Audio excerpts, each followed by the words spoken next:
Thank you for doing the interview. Hi. Welcome to our studio here. You're the managing director of FIDE. You're the central person here in organizing this event. We all know that it had to be moved from the Isle of Man to somewhere else because of the restrictions then and there. How did it come that it was here in Riga? Who came with the idea to have this event here in Riga? Yes, thank you, Milan. First of all, I'm very grateful that we've got this opportunity to organize this very important event. I do compare Grand Swiss with Davos, you know. We do feel being a place where the greatest minds come together and decide the future of not economics and politics, but the chess world, because of two of the best players in each tournament would also qualify for the candidates tournament. But answering your question on how did it happen that the tournament came to Riga, basically there were several factors, I would say. The first one was that because of the COVID restrictions already in place in Isle of Man, the original designated place for the tournament, were that strict that it was considered that players would not be ready to be self-isolated for 10 days before the tournament. Another place was thought of. The second factor was, I guess, that the interest and the support coming from the sponsors family, which was an important argument when the alternatives discussed, and the initiative coming from the Global Strategy Commission proposing Riga was supported by them. And the I guess was the availability of a professional team being available here in Riga. Well, you know, organizing such a level of tournament requires a lot of effort and experience, and we've got the team here who's already proved them in organizing such tournaments like Riga Technical University Open, which is the biggest open tournament in the Nordic countries of Europe. So, if you have a very experienced team here, does that mean that FIDE is looking to host more events here in Riga and in the Baltics? I hope so.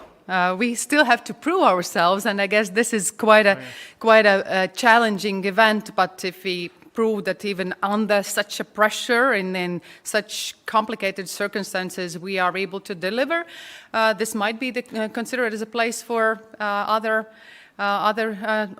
tournaments to be organized. But your contribution wasn't purely as the managing director of FIDE. There's something in the organizing aspect here which we need to mention. That is that you're also a politician. You've been a minister of finance here of economy here in Latvia. So have those connections also and that experience helped in organizing this entire event?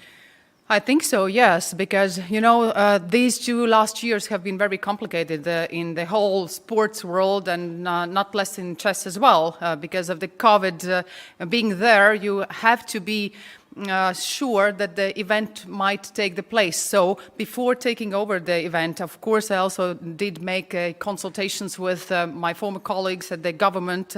So just to make sure that if we do have some complications in the autumn, which might be, you know, predicted, yeah. And, you know, this is a part of the risk assessment at current situation, that they would have their support. Nobody, of course, knew that it would be that bad, but I must admit that, that all the colleagues in the government have kept their promises, and they've really tried to find the way how to let the event happen.